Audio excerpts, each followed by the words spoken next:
Well, only 2 games for VJ Edgecombe in Summer League, and that's all that was needed for the league to understand what the Philadelphia got, the 76ers got at pick number 3, and to scare the hell out of the rest of the NBA. Welcome to the PHLY Sixers podcast on a Thursday, still at home base, presented by Rothman Orthopedics. We'll never be in studio again, Devon. Never again. Visit rothmanortho.com/PHLY to learn more. Along with Kyle Newbeck, I'm Devon Givens, president of basketball operations. Bree is with us. Derek's still with the rest of the week off. All of you in the chat, we thank you as always, and we look forward to talking about today. We're staying in the backcourt, Kyle, because according to some ESPN polling that's going on with the executives around the NBA post-Summer League, it seems like, and it's just the one. So we'll read the one that you and I were discussing in our text, where we were discussing what the league is saying right now about the Sixers rookie. So Jeremy Woo, ESPN, they put together this end of Summer League anonymous thing with the Eastern Conference, with the executives around the league. And one executive in particular, which was a Eastern Conference exec that just simply put said that VJ might be Philadelphia's second best player by the end of the season. And of course, he's saying this is all dependent on Joel Embiid's health and all because of how well he will fit into what Nick Nurse caveats, Devon. We're gonna do the exact quote. Exact quote. He's that good, and he's that good playing in Nick Nurse's system. Yes. So just for context, for anybody who has not read the article from Jeremy over at ESPN, he polled 20 different executives and scouts, right? So relatively big sampling of people who are decision makers around the league, people who are in positions of power. He ended up, I think it was something like 5 major questions that he asked, something along those lines. Yeah, 5 major questions. The second of which is, which rookie other than Cooper Flagg will prove to be the draft's best pick? VJ Edgecombe got 10 out of the 20 votes. Nobody else had more than 6. So that tells you that the one guy or girl, for that matter, the one person who said, hey, VJ might be their second best player, I think that's a little bit ambitious, right? If we're just going to assume that Tyrese Maxey will be number 1 because Joel is not going to be healthy enough, saying that a rookie is going to come in and immediately be the second best player, even a rookie who, people are in on, who we think has a path to minutes, who has all the talent that VJ has, it's still very ambitious to say second best guy. But I do think it's interesting, given that we only saw 2 games of VJ, Devon, that the league, surprisingly to some people, is still very high on VJ Edgecombe, as we tried to tell you they were for 2 months leading into the draft. And despite the fact that he didn't play all that much, there is a lot of conviction about the kid, the player, his ultimate upside. So it's always like these things don't really matter a ton, right, Devon? Because all the polling in the world isn't, you don't play with polls on the floor, right? They have to go out there and actually get it done. But the sentiment around VJ and around the young players on this team is very high right now. And it's a big part of why I think you and I and Derek and Bree and Rich, the whole gang, are all excited for this year, even if we are skeptical that the 2 old guys are going to be healthy for more than a week or 2 at a time consecutively. Yeah, so it's really, really, really, really ambitious for them to say that he's going to be the second best player on the team. And if that's the case on the Sixers, that's a long runway, man, because there's some pretty good guys on this team. In the class, that's up for discussion because of where we ultimately had him, whether it was third or fourth behind both Flagg and Harper. I mean, to what you're saying is that we just said it right there. Flagg and Harper are numbers 1 and 2. And for the impact. Now, maybe this is because VJ Edgecombe might play more. But look, San Antonio, they feel like they're a playoff team too with what they've assembled and what they've put together. A full year of hopefully Wembanyama healthy, 4 year of De'Aaron Fox, Steph Castle, and all of that we know. And then bringing Harper in to help out. They feel pretty good about what they have assembled in San Antonio. And the Sixers, of course, feel like they're on a pathway to get back to the postseason. So both of those young players, the second and the third overall picks, are going to have to find their way on the floor. Why they decided to choose that Edgecombe because of the system, maybe with Nurse and his talent overall, is going to be the one that has gotten 10 of those votes. To your point, nobody else got more than 5 or 6. That's saying something. But to your point, the voting and all doesn't matter because we have to see what takes place on the floor. It's cool. It's something for everyone to talk about and discuss in the off season because this is July and the games aren't going to be played until October.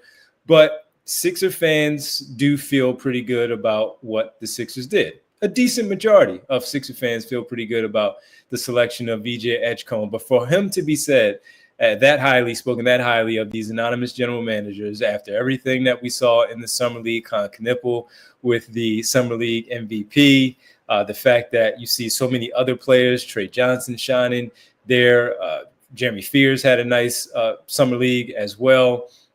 So many of these players doing that, and he only had 2 games, and they're saying this after 2 games, plus, of course, what they saw pre-draft, obviously what they saw at Baylor and how they feel about the player. That is a lot. That's a lot to throw at the feet of him, forget about the class, but again, to be the second best player on this basketball team. And then what does that mean, Kyle? Are they good as a team if he's going to be the second best player behind, let's say, Tyrese Maxey or Joel Embiid is that second?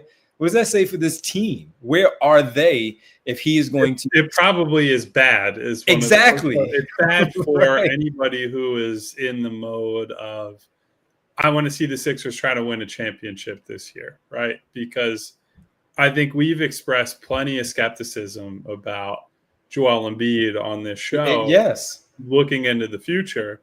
But at the end of the day, he's the most talented player on the team, right? And so if he's not one of your top 2 guys, that's a big problem because they have had massive, massive problems trying to win without him on the floor.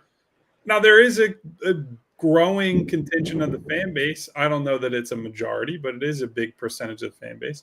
There is a large percentage of this fan base that is not all that concerned with, hey, they're not going to win a title this year. They don't have a reasonable shot to win a title because they're ready for whatever the next era is going to look like. I think they're mentally prepared in a lot of ways for, okay, what does a Tyrese Maxey, VJ Edgecombe backcourt look like? What is the ceiling of a team that is built around 3 young guards, 4 including Quentin Grimes? You don't have a real deal power forward. So they're still figuring some things out there. But, like, how many games can this team win? Is Tyrese Maxey going to score more? Is Jared McCain going to build off of the best games he had last year? Or is that not representative and he's going to come back down to earth? And so VJ is this integral part of that.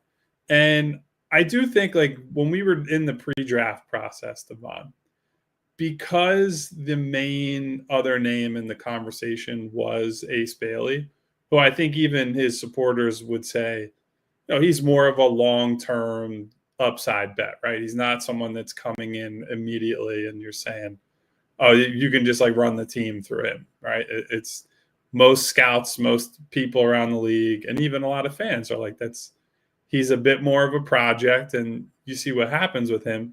But I think there was a little bit too much of VJ is just going to come in right away and he'll help them win, right? Like VJ's got plenty of stuff to sort out, and letting him play through the growing pains, letting him, have shooting games the way he did in Vegas and Utah, where he did shoot the ball poorly from 3, but did just about everything else well.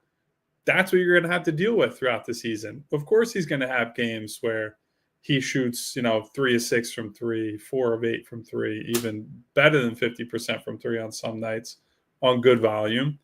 But that's not going to be the average game, right? Like anybody who comes in thinking he's going to be sharpshooter every single night is going to be massively disappointed. So I think the subtext of believing that he could be the second best player is this is going to be a down season in terms of their contention hopes, but it could still be a very productive season, right? This year, for me, the most important stuff we're going to see and that we're going to learn, Devon, is all about those backcourt combinations. It's all about whether they can get those 3 young guards on the floor together and win minutes and win games. It's all about, hey, does McCain VJ work better? Does Maxey VJ work better? Like, what's the viability of Maxey and McCain together and all the interchange things that happen there? So I'll ask you, what does it look like for VJ individually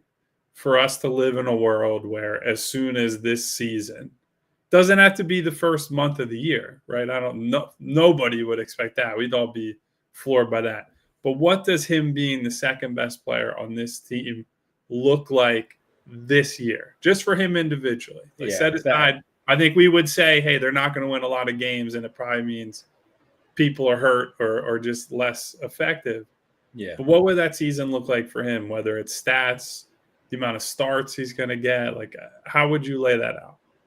First, I was going to ask you that very question. So we've been working together for a while, because I was going to ask you that question as the lead for the other side. But since we're here, I think that injuries are a major factor if he's the second best player, because even when and I'm not skating around the answer, I'm just talking here, that when we've laid out how everything looks on this team, let's take it even back to when whether you liked him or not, and I know how you guys felt about Bailey, we still put him though where we're saying, okay, Embiid, Maxey, George, 1, 2, 3.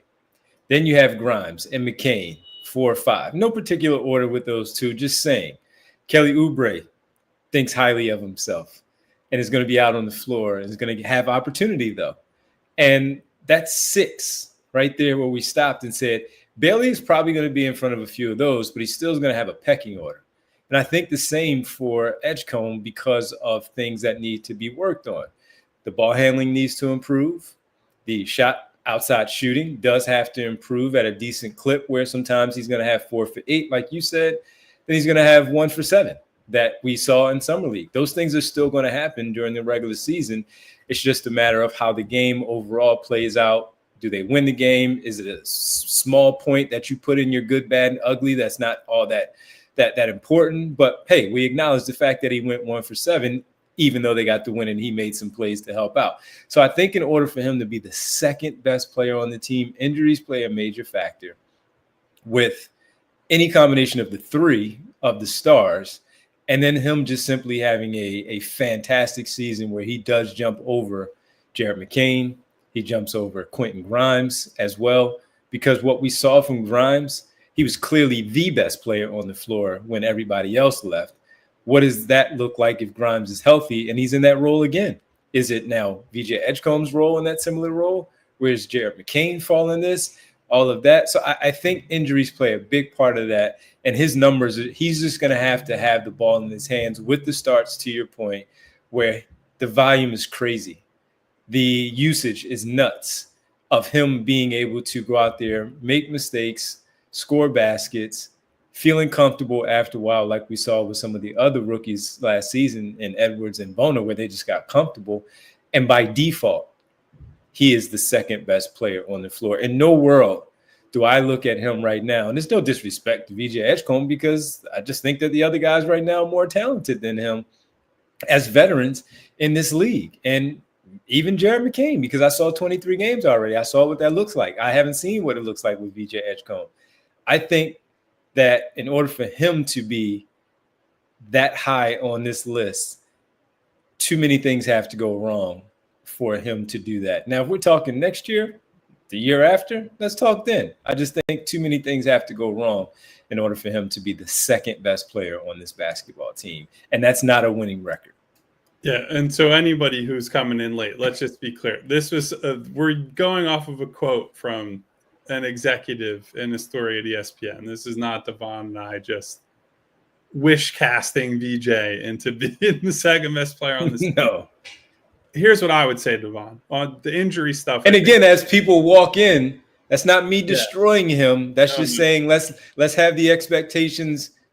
Let's level them a little bit. In reasonable, yeah. So we'll take the injury part out of it, because I think that part that would be assumed for this to come true. I think there would be two main things that would have to happen for this to be a possibility. Number one, the ball handling, like giving him the ball as a point guard and guy running the offense, the stuff we saw at Summer League, that would have to be a thing they're willing to do regularly, right? It would have to be a situation where he gets a lot of opportunity to just control the offense, right? Because we can feel very good about his secondary playmaking and the stuff you do on the second side and this and that. But if you don't have the ball enough to put up numbers that are going to draw attention, nobody's going to look at you as, oh, that guy can be, second best player on the team, right? And so some of it is going to come down to, how do they want to use VJ Edgecombe? Do they want to get Tyrese Maxey and Jared McCain off the ball more? And are they willing to live with the growing pains of a rookie guard having the ball up top, maybe a little more than we would have expected during the pre-draft and even immediately after the draft? We'd have to see on that. The other big one is he has to shoot it well, right? Like, that's the big thing. If he doesn't shoot the ball at least the average to above average clip, he just wouldn't play enough minutes to even be in consideration for this, right? Because Jared McCain, if there's one thing he is going to do, he is going to drag defenders out toward him as a shooter. That is going to get him minutes basically regardless of everything else.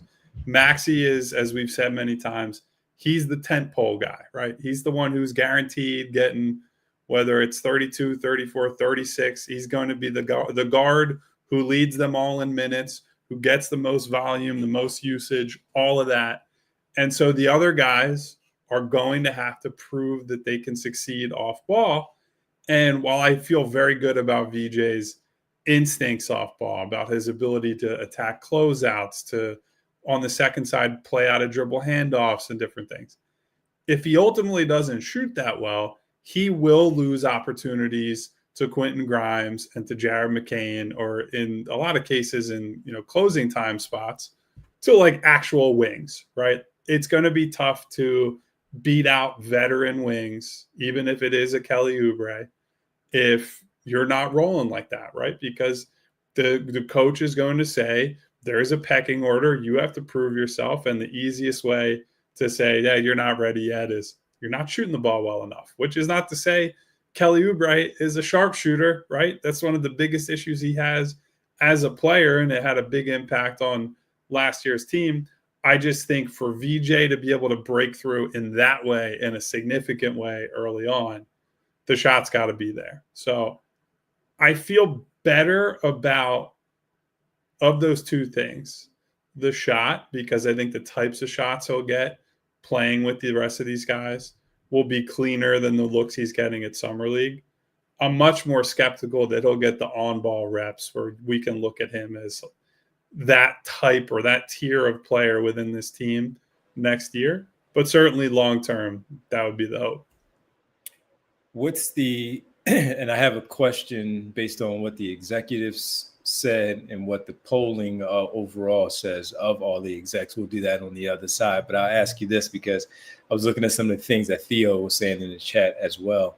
And I was, because basically Theo was saying it's going to take time, but he'll get there to a point where he's going to be good and what the numbers may look like, et cetera. Like Bree has one. All he needs is to start the season, 10 pounds of muscle, tighter handle.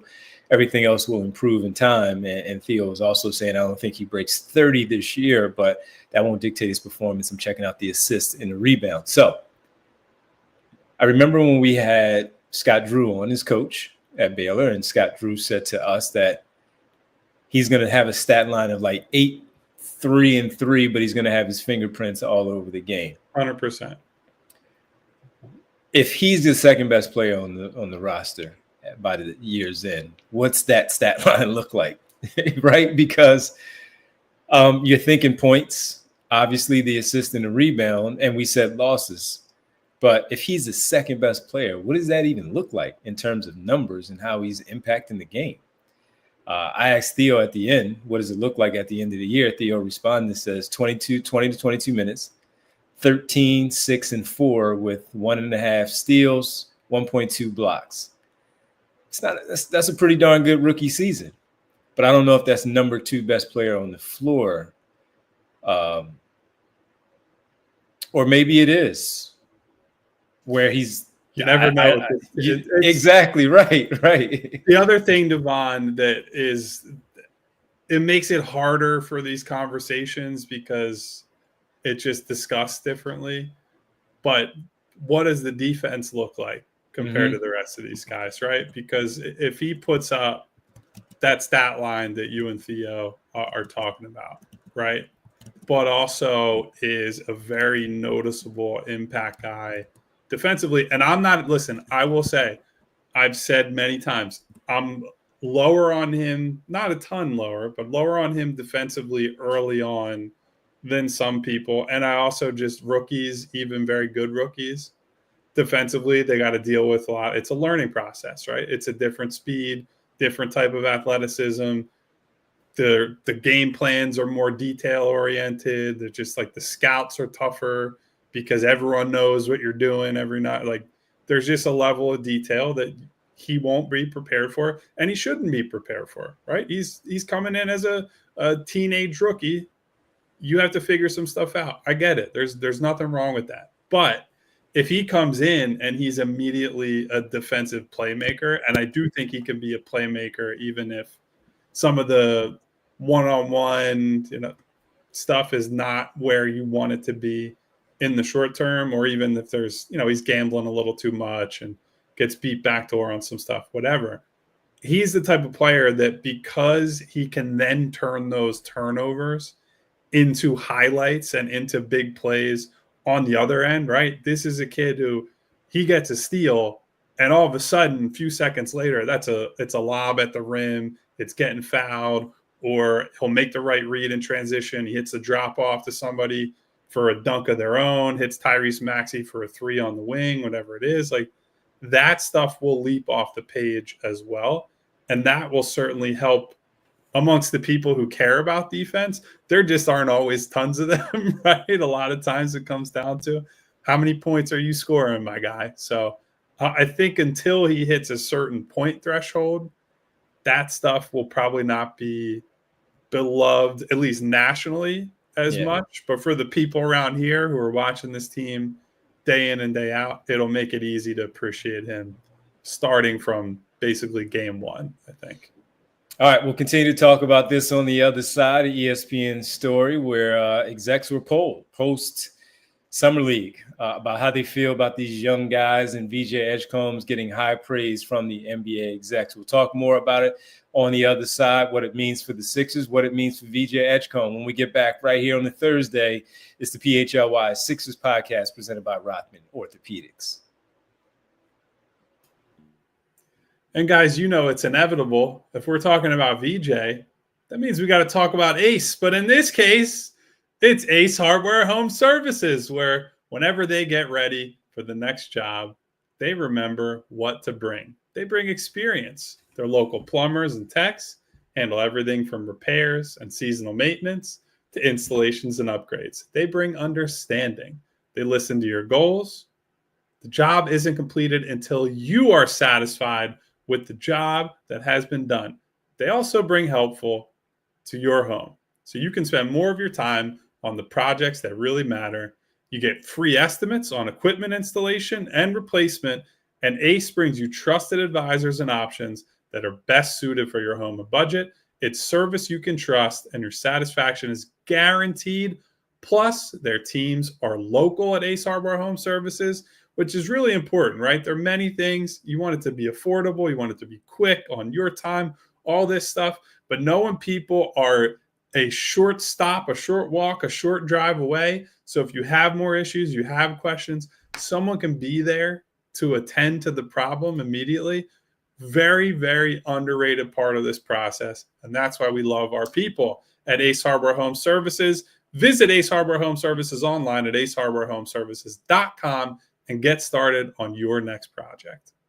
All right, so I walked into my garage yesterday and it felt like a sauna. I got to tell you, Devon, this Philadelphia heat, especially coming off a cool period, no joke. All right, so here's what I did. I got like 10 bags of ice, and I made myself an ice bath to stay cool instead of turning on the AC. But why wouldn't you just turn on your air conditioning? Well, you know, I was trying to be energy efficient. You know, go green, go birds, right? And a little power dribble. Make sure I stay away from it. Yeah, but, you know, instead of icing yourself out, you could just check out Pico's energy saving rebates. They've got deals on Energy Star cooling equipment that actually work, and they cut down your bills. Hold on. So no more ice? Unless it's an ice cold beer, Devon, we don't need to talk about ice. That makes a lot of sense. So everybody just head to pico.com/ways to save. They've got tips for everything. Heating, cooling, lighting, you name it. Don't resort to ice like my friend Devon over here. It felt like a sauna, Devon. It's back to feeling like that here in the area, man. So I'm wearing a hoodie inside my house. Yeah, that's because you got the air on. There you go. Pico. There you go. My back. Also, you know, collecting a nice lump sum of money for my air conditioning bill, but I know that I'm going green and going birds. That's all right. We're winning an award for that, so it'll all be worth it in the end. Welcome back to the PHLY Sixers podcast presented by Rothman Orthopedics.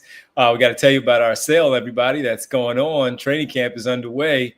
A lot of things being said down at the NovaCare complex because your Super Bowl Philadelphia Eagles, the champs, are back at practice. And right now you can get a limited time $36 training camp intro offer special to become a diehard member. All you have to do is go to allphly.com so you can follow all the great work from Bo, Zach, Fran, and of course, Les Bowen at training camp as we gear up for preseason games as well. Cuts, stories, Jahad Campbell, what's going on with him?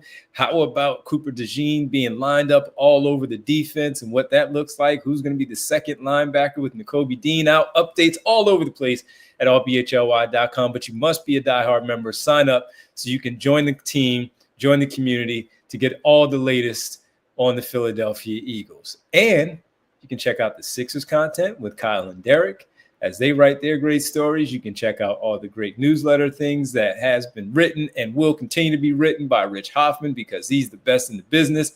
And you got the baseball team doing some. Bryce Harper's just on fire right now. He and Kyle Schwarber are just having. They're just. I got this when you got Harper the next hit a bomb last night, man. To the second deck. It was crazy. They've been on fire. And if you want to read about them, check out Jim Salisbury. Again, that's the only place to read Jim. And with the Flyers, Charlie O'Connor, as always, article after article there for the Flyers at allphly.com. So $36 training camp special. That's the sign up right now. You get a free t-shirt, Discord access as well, and you get an opportunity to hang out at our exclusive events like our film session, the PHLY Sixers podcast film session, and you can only be there if you're a diehard member because it's a diehard event only. That is next Tuesday, July 29th, 6 to 8 p.m. live from the studio. We would love to see you there. All of us, hopefully, and food, drinks, Papa Shot. We got you covered next week for our very first film session. Go sign up so you can join us on Tuesday night from 6 to 8 p.m. All right. I just wanted to read this quick super chat that Sandman sent to us. Thank you, DJ, a.k.a. Mr. Sandman. VJ Edgecombe first step is the most explosive we have seen in a very long time. He's unguardable. Defenders won't crowd him on the perimeter. Kyle, what do you think about that? So this is one of the things we talked about when we were scouting him, Devon, was how much more would this matter once he gets to play with NBA spacing, right? Because that Baylor environment was a lot of, even if he got by his guy, and he didn't get to run point a ton because he's playing next to Robert Wright and Jeremy Roach, who both guys had the ball in their hands a ton, and that Baylor offense doesn't necessarily use second side guards all that well. But when he would use that first step, there are a lot of times where, all right, now you're at free throw line extended, you're past the first level of the defense, and there are still two guys and sometimes three guys waiting in or around the paint to challenge you, right? And so that is a lot of times the story for a lot of these college players, right? And certainly for the guys who are not as developed as shooters yet, it can make them look worse than they actually are, right? Like, and even I remember Jared McCain at the start of last year, right? Driving in general was a point of skepticism about him, right? Is he going to be, explosive enough? Is he even crafty enough once he gets there, right? Is he big enough, frankly, to finish at the rim? And a lot of those questions look silly in hindsight, but Jared himself came out and said, I had way more space than I was expecting to have once I get past that first level of defense. And in summer league, VJ's not playing with elite spacing, right? They're playing lineups where it's like Adem Bona and Janai Broom as a two big front court, where Janai is really for the first time playing floor spacer on more of a full-time basis. And VJ still had a lot of moments where he's just, going right past people. And where it becomes even more meaningful is when you're playing next to a Tyrese Maxey, right? Is when you're playing next to a Jared McCain or Quentin Grimes. And, also Paul George, right? Paul George, as long as he's out on the floor, while he's got plenty of other issues, if he's spacing and he's off the ball and he's, hands up, ready to shoot, teams have to pay attention to him. And so VJ's first step in that environment is going to be more meaningful than it was at Baylor. It's just still, like, to be fair, it's still hard to tell exactly how meaningful it'll be, right? And it does not mean that he is all of a sudden a perfect driver, right? Because we've talked about the other issues, the gather points that are too far out, some of the touch issues around the basket, just like needing to slow down, take another dribble, all that stuff is skill development he needs to do. But if you dunk the ball because you drove right past somebody, you don't need to worry too much about all the rest of that stuff. I did like what I saw in the two games of him being able. He was decisive, is how I'll say it first. And I know we talked about the confidence. He knew he was the best player. He thought he was the best player on his team. Felt like he was the best player on the floor. Great mentality to have in the summer league environment. He looked comfortable doing those things. After the first 5 minutes of game one against the Jazz, he settled in and he looked really good. The ones where he was getting the defender on his hip, setting them up for that, leading to those pull-ups that you and Derek talked about that wasn't really there at Baylor. We saw it again in Las Vegas in that one game where he was doing the same thing, where he just simply got to where he was able to at least get them on the hip and then force them to his backside while he was trying to get to that spot, whether it was a pull-up or just keeping his dribble alive and getting to the basket and finishing. And we highlight that offer in that first half in Las Vegas. And while the shooting was poor, it was something, Kyle, that we talked about, though, of how impressed we were that he was still assisting the basketball. He was still rebounding. He was still playing defense. He wasn't deterred. Game, as Devon Givens always likes to talk about, the floor game was very good. It was very good. And then in the second half, he got to 15 and he got it going and they win that basketball game. So I at least like some of that. Now, we do have to couch it a bit because it was summer league defenders. These weren't regular season 7, 8, 9-man rotation NBA defenders that he's going to have to face from the Atlantic Division to the Southwest Division, all that stuff, Southeast, all these guys the Central Division, all that they're going to play, some really good defenders there. And can he do the same thing? It may not be month one, but gradually getting to mid-November or getting to early December where we start to see those improvements. But hell, he might come right out of the gate and we see it immediately.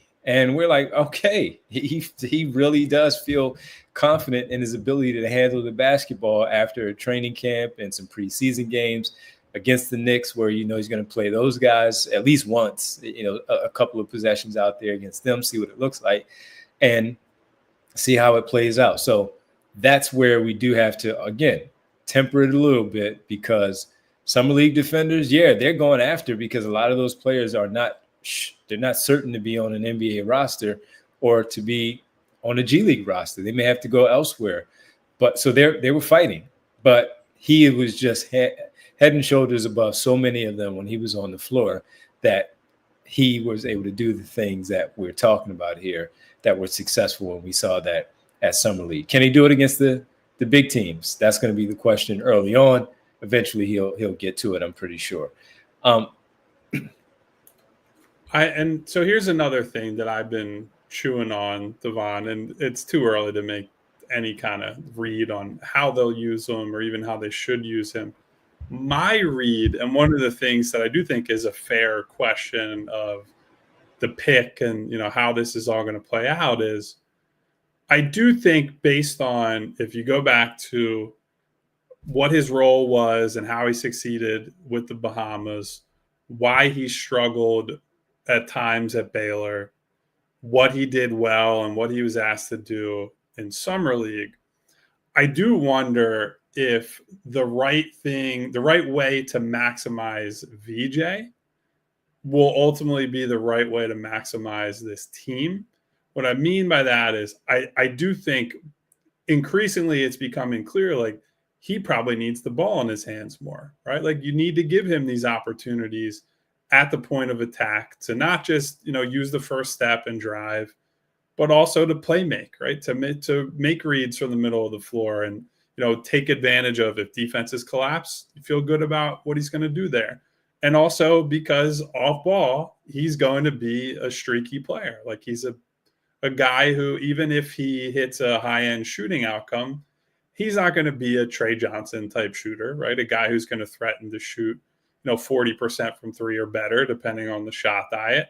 He's probably someone who ultimately settles in that like 37, 38% range in a high-end outcome, which would be very good, right? You combine that type of shooting with his dynamic athleticism and some of the other stuff, that's great.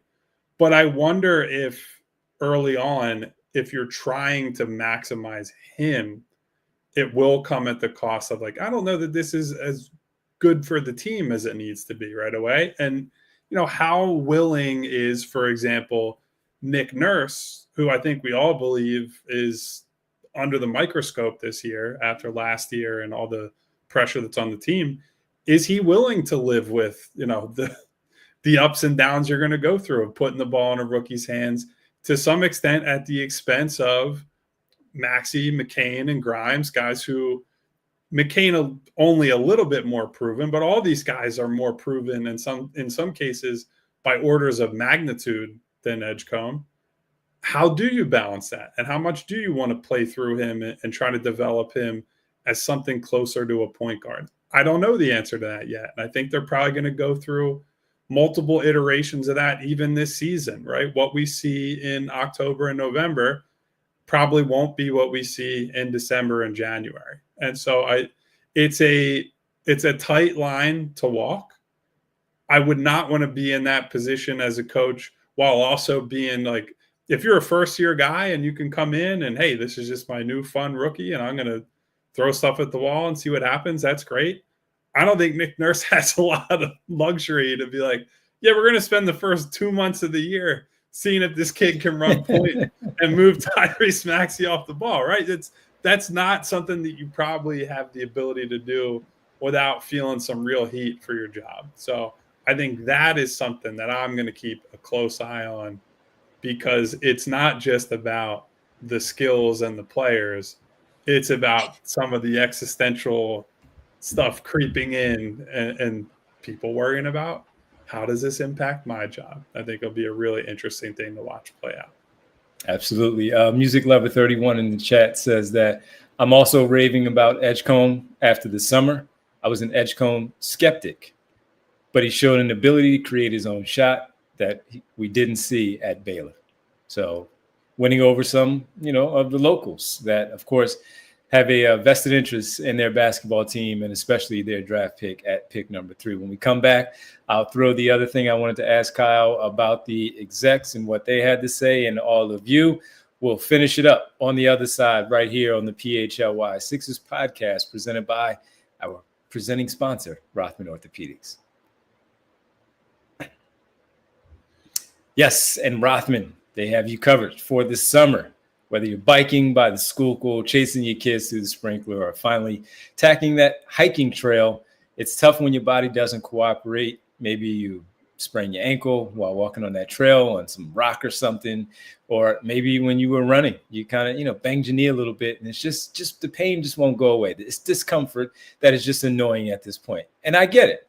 That's where Rothman comes in. Their team of experts, they're here to help with evidence-based care and a commitment to restoring your mobility that'll get you back out there and do so stronger than ever. Year over year, Rothman consistently performs among the highest volume of hip, knee, shoulder, and ankle replacements in the country at over 60,000. I'm one of those. It's not just the volume of 250,000 of new patients and consults.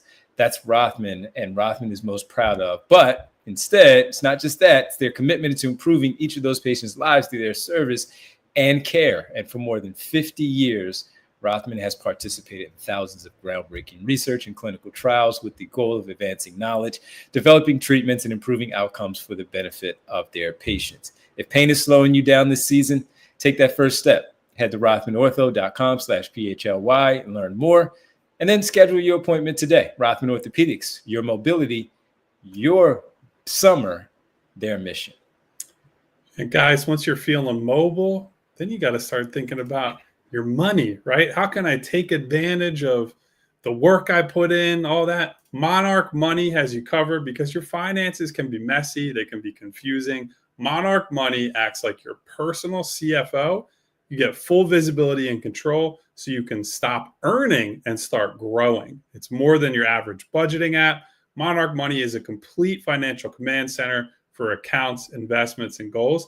I've used Monarch Money a little bit, and frankly, you guys think about it all the time, right? With the way there are all these subscriptions or all these different accounts that you're managing these days, even if they're just basic entertainment things. And sometimes you can lose track of where's my money being spent? Where's it going? How am I performing against what I'm bringing in? How are investments doing, right? The great thing about Monarch Money is it all comes in to one centralized place. There's all kinds of, nice graphs and graphics to simplify things for you. So it makes it easy to keep track of everything. There's no hassle. It's a finance tool that people like me actually love. And by the way, it was named the Wall Street Journal's best budgeting app of 2025.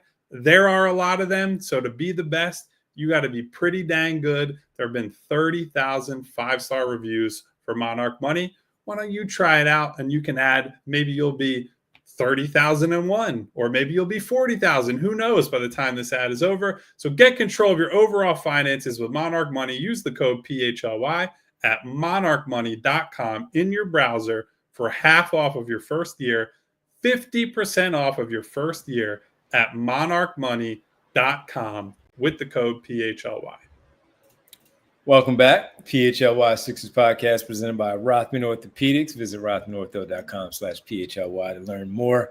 And so, Kyle, my question was, as we talked about it, looking at a broader scope with the Sixers, let's go back to the league thing that they said, where you said he got the 10 votes, which was the second highest, of course, behind Flagg.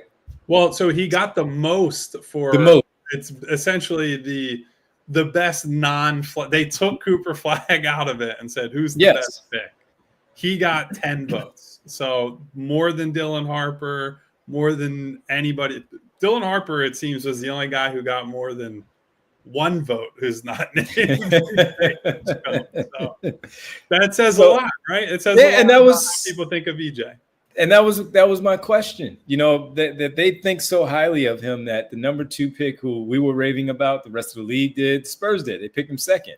And all the intel that we were getting about teams trying to move up to get Dylan Harper and do so, again, what does Edgecombe, have to do to live up to those standards too, without it necessarily being the second best player on the Sixers, but just more of being the second best draft pick in this class that we just saw. Well, long term, that means he's got to be. You're not a bench player. You're not a regular starter, right? I think if it is about getting past a guy like Harper and maybe not reaching where people think Flagg will go, but at least solidifying yourself as the best non-Flagg player in the class, you got to make all-star teams, right? Like I think people around the league tend to view Harper through that lens. Now, I will say there are certainly Dylan Harper skeptics, right? We have some who watch our show, and there are people around the league who just look at him and say, he's a big guard, he's very skilled, he does all this, but also the guy has just not shot the ball well. He shot super poorly in summer league, right? So despite the fact that he has all this playmaking and ball handling, foul drawing skill, a lot of it could fall apart if teams can just sit back and defend him a certain way. And look, I think that's fair, right? I would put myself in the Harper believer camp, but you don't dismiss any of that. But I think the broader sentiment is that's a kid who's got all-star level potential. Like maybe not Cade Cunningham, because Cade Cunningham was just a much better shot maker coming out of school. Similar where they're big guards who can play make and all that. But once you say, hey, Cade shot the ball really well, it's hard to put him in the same conversations as Dylan Harper. But VJ's going to have to, work himself into all-star territory, right? So that requires him becoming like that Victor Oladipo type player we've talked about, or sometimes there's been the Jimmy Butler stuff thrown out there, right? If he ultimately is a Jalen Suggs, who I think is a very good player, just got a huge contract, all that, like that's a good player to have on your team. I don't think that's second best player in this class is what I would say, right? So if you think he's going to be better than everyone not named Flagg, he's going to have to hit one of those high-end outcomes that we frankly don't talk around here about them that much, because I'm not interested in putting, people's names and that type of pressure on kids before they've even played a game in the NBA, right? Like, let's see how his rookie year plays out. And then we can start to talk about, all right, what's a development trajectory for him?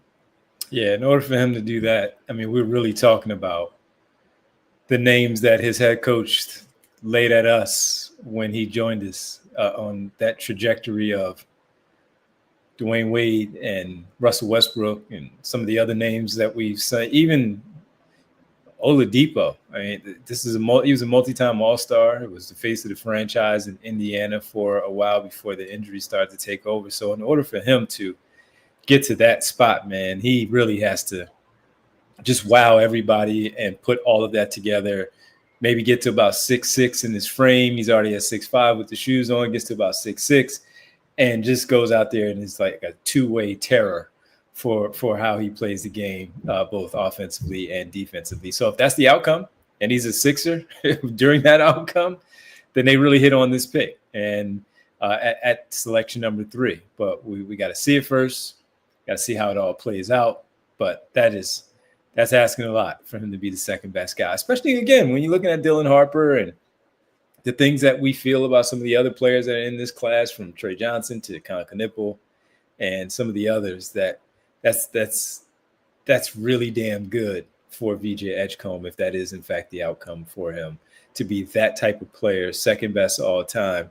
That's a resume that we all know what that leads to. I'm not going to say that. I said the names of the other players that we know are going there, but I'm just not going to say that right now. But come out year one, put up that stat line that Music Level was talking, or Theo was talking about, like that 13, 5, and 4, and to do those other things while averaging between 20 and 22. And that would be a darn good start to a career for a young player that would only be looking up for VJ Edgecombe if that's the outcome for them. And then how does he also do that on a playoff team, potentially, with this group that expects to get back there after missing it this past season? So, but hey, the NBA execs immediately after Summer League, they feel pretty good about him. I think a lot of people here locally will feel good about him too until he has that first bad game. And then we'll be talking about it because there are 82 of them that he will have some misstep somewhere along the way that we'll be discussing it. But we'll see how it all plays out once things get underway. This won't be the last time we talk about VJ Edgecombe this summer, but it was obviously pertinent to the conversation because of what ESPN put together with their executive information that they have. All right, let's get to some of the news and notes a little bit early here because one of them I wanted to throw at you, Kyle, was Sixers driven before we get to the other one. Sixers driven, which is Lonnie Walker, according to Mark Stein. Former Sixer Lonnie Walker, Reading native, is signing with Maccabi Tel Aviv, according to Mark Stein. Finished the season, of course, with the Sixers, was on the roster, did have, of course, a guaranteed date. They did not pick up the option. They made him a free agent. Back overseas, Lonnie Walker goes. Was it simply just a numbers crunch, in your opinion, of how things played out for Lonnie Walker, especially when we look at what Ricky Council is young. So if they want to take another bet, another swing on him, you understand why, because he's young and you want to see if it works out within your program. What do you think it was for Lonnie Walker? I mean, he wasn't really anything special, but also that was not an environment where you're learning much of anything about these guys, right? I think in a different world, like when the Sixers were tanking, for example, right? A lot of what we were trying to learn in like the process years was, is this guy an NBA player or not, right? And certain guys would end up popping a little bit and they stick around. And so like you get your TJ McConnells, your Robert Covingtons, your Jeremy Grants, like some guys like that end up sticking around. And that's what you're learning in like March or whatever. But like I think Lonnie Walker is an NBA player. I think Lonnie Walker has proven he's an NBA player. And so I'm not learning anything about what I'm seeing in March, right? On a team that's got a bunch of other fringe players, G League guys, 10-day contract players, second round picks or undrafted guys like Adem and Justin. And like, it's not disrespect to those, but like all these guys are players that in an ideal world should be playing as, back end rotation guys, not fringe starters, not sixth man or whatever. So like, I don't think I saw a ton that swayed me one way or another. I just have been a little perplexed that he has found himself in this spot, that he's not he's not more of a firm, I'm in the NBA type of guy. Now, granted, I know he got pretty good money in Lithuania. I assume this is one of the biggest clubs in overseas basketball. So it says it's going to make him one of Europe's highest paid players again. So I would assume that he's getting a lot of money, and let's say he's getting more than the minimum. Then like, okay, then at some point it's just, this is a job, right? You go into it hoping, I can be in the NBA and be a star and this and that. But push comes to shove, you're getting older. You just say, I'll take the biggest paycheck. Like, I don't think there's anything wrong with that. I'll save any commentary about where he's playing, right? Like, it's certainly an interesting place in the world to choose to take the next step of your career right now, regardless of what your feelings are on it. So obviously, that seemed like he was a nice guy, like easy to talk to in the locker room. So wish him the best. And there was a report, I think it was from Mark Stein. Did he say until August 1st? August 1st, yeah. I was waiting for you to finish. I didn't want to cut you off. Not much of an out, by the way. August 1st, he's got a week. To the NBA teams and say, hey, come, who want me? But, good for him. Hope he finds what he's looking for. If not, got a nice payday. It's all that really. End of the day, it's still, somebody's got to cut the check, baby. Yeah, and to your point of tough place to play, SB Cole says, yes, hazard pay bonus is what he's getting right now. Tough place to go over there. Yeah, All right, and we'll move on from that one. Yes, indeed. Yeah. Last one. You sent it this one, man, and I was like, you know what? This big has news, to be in the everybody, news. in the big basketball news movie universe. Big news, Bree. If you have that that photo of the movie, Airbud big news, returns, baby. News and notes. Look at that. Ain't no rules. We got the silhouette and the shadows going. Come on, man. That's history right there. You understand that? Didn't Derek have Airbud as his point guard on the movie teams that we put? Come on, man. So I gotta say, people are already asking questions about how Airbud's game will translate to the modern way of playing basketball. Airbud was a little bit of a mid-range merchant. Teams have started to look away from that type of basketball, right? The era of zone defense and shooting threes. I'm not sure that our friend Airbud here is equipped for the modern game, Devon. So we'll talk about that. The phone lines are open. First Take, we'll be discussing this at some point, I'm sure. But yeah, I saw that and was like, come on, we got to talk about this for at least 90 seconds or 2 minutes or whatever it might be. Exactly why Derek had him on his team as his point guard, man. You know, he knew something, man. Derek might be in the movie as a podcaster talking about Airbud's game, because now that would be that would be one of the greatest things in show history if all this setup for Derek secretly has been working on the Airbud sequel this whole time. And that's why he threw it in there, to appease his other bosses that we don't know. Yeah. So we'll see if, now that he's no longer playing a bunch of plumbers, we'll see if Airbud still has what it takes to get it done in the modern era. But I'm looking forward to see if the old dog has any new tricks, Devon. No doubt about it. Airbud 2, everybody. 2026. Stay tuned with an appearance from Derek Bodner in the movie as a podcaster. Do you think they will somehow connect this into the new DC cinematic universe in any way? Will he have a relationship with the dog from Superman? I guess it's probably Super Dog, but I haven't seen the movie, so I don't know. Bree can weigh in on that one. Good point. Yeah. Everything's got to be a cinematic universe now. Like, one of the craziest things of our lifetime, Devon, is Fast and the Furious turning into like a 10+ movie anthology series. Yeah.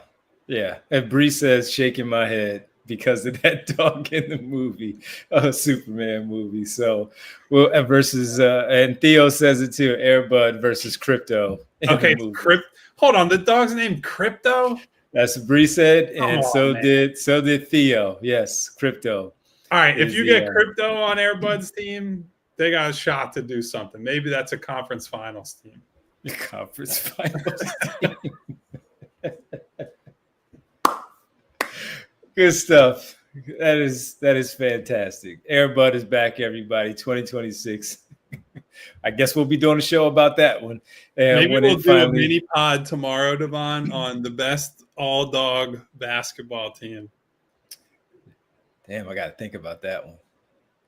Research. We got to do some research to get it done. All right, we're going into overtime, everybody, to get our roll call in. So we're going to overtime. Head over to allphly.com for the remainder of the show. We thank everybody on the television side who even hung in there. We had to get that in there before the TV side exited about Airbud 2026 returns. It's called Airbud Returns, and we had to get that in. So thank you on the television side. Head over to allphly.com for the remainder of the show. You guys are going to hear my click-clack keyboard real quick. How many Airbud movies do you think have actually been released?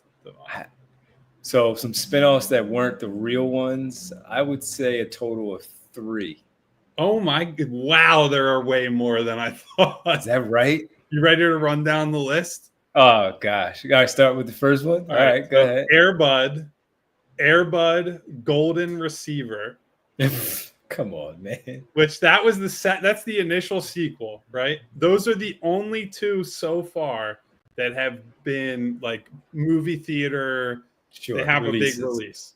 Yeah. Now there is a giant direct-to-video series spawned from Air Bud.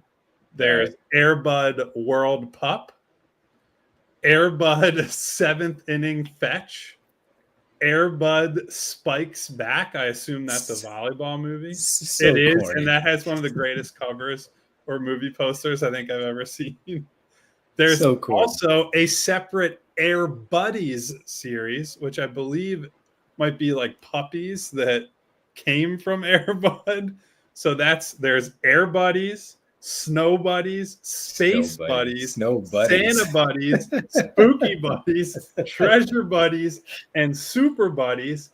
And, by the way, 2 separate Christmas movies called oh my gosh, The Search for Santa Paws and Santa Paws 2, The Santa Pups. So that's 1, 2, 3, 4, 5, 6, 7, 8, 9, 10, 11, 12, 13, 14, and Air Bud Returns will be the 15th movie in the Air Bud cinematic universe. 14 more than we needed. Look at that. Look, Right, Bree, look you're at the best. Volleyball, the Spikes Back one. That's one of the greatest movie posters I think I've ever seen in my life. Thank you to Bree. Bree is the best. Look at that. The cinematic universe, she calls it. Oh, that's so good, man. Oh my God, Bree. So Brian Pumper is furiously typing up a super chat. What is Air Bud's go-to move? Right yes, I saw that. I saw somebody else said that. What's his move? What's his move? Brian or Jesse Bond called it the Buddyverse. The Buddyverse. That is insane stuff. Oh my goodness. All right, well, that'll about do it around here, everybody.